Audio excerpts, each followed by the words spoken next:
This video po ay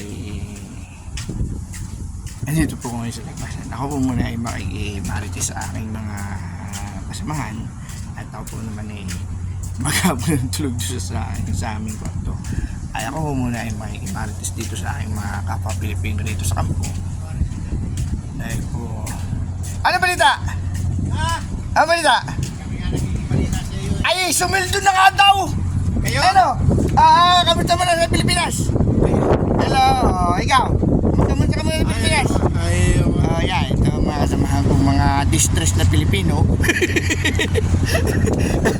Naghihintay na sweldo. Ereho, pakainin ito. Ako namamayat na nga, ako kakakain. Payat pa raw eh. Payat pa ganyan?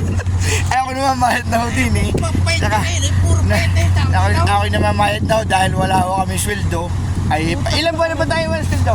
Nakalive pala yun. No? Ay, alam mo, hindi tayo na, Kami lima. hindi pa ito naka-live. Bukas pa ito mapapanood. Kami lima. Ay, sa totoo lang, ay sumildo na daw kami isang isa. Hindi ko pa nakikita yung aming sweldo. Kaya nga ako nag-aabang din sa highway. At baka may dumating na grasya. Kaya po, bawi na po. At hihintayin na po natin na ito po mga kasamahan ko rin din. Kaya narito rin sa labas ay nag-aantay din ng grasya. Ay katulad ko. Sige, babay na.